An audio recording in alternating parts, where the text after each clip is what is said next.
సినీ ఇండస్ట్రీలో వారసుల ఎంట్రీ ఆసక్తి రేపుతోంది. ఇప్పటికే నందమూరి కుమారుడు మోక్షజ్ఞ బాలయ్యతో కలిసి స్క్రీన్ షేర్ చేసుకునేందుకు రెడీ అవుతున్నాడు.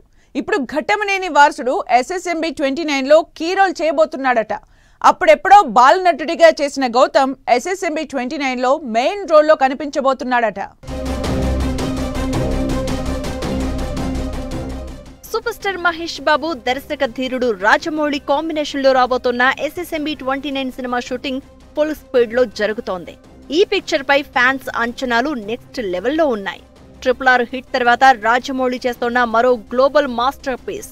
గుంటూరు కారం తర్వాత మహేష్ బాబు చేస్తున్న ఈ adventure thriller cinema world wide buzz create చేస్తోంది. ఈ మూవీపై ఇప్పుడు మరో ఇంట్రెస్టింగ్ గాసిప్ చక్కర్లు కొడుతోంది.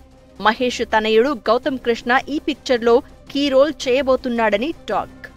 SSMB 29 ని jungle adventure thriller Indiana Jones స్టైల్లో ఆఫ్రికన్ ఫోక్లోర్ మైథాలజీ మిక్స్ చేసి తీస్తున్నారట. 1000 కోట్లకు పైగా బడ్జెట్ తో ప్రియాంక చోప్రా హీరోయిన్ గా, పృథ్వీరాజ్ విలన్ గా ఈ మూవీ రాబోతోంది. 2027లో మల్టీ లాంగ్వేజెస్ లో వరల్డ్ వైడ్ గా రిలీజ్ కి ప్లాన్ చేస్తున్నారట.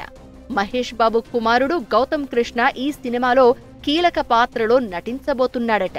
గతంలో నేనొక్కడినే సినిమాలో తన తండ్రి మహేష్ క్యారెక్టర్ యంగ్ వెర్షన్ గా చేసి డెబ్యూ చేశాడు. ఇప్పుడు NYU Tisch school of arts లో డ్రామా కోర్స్ చేస్తున్న 18 ఏళ్ల గౌతమ్ SSMB 29లో సపోర్టింగ్ అడ్వెంచర్ రోల్ చేస్తాడని టాక్ వినిపిస్తోంది.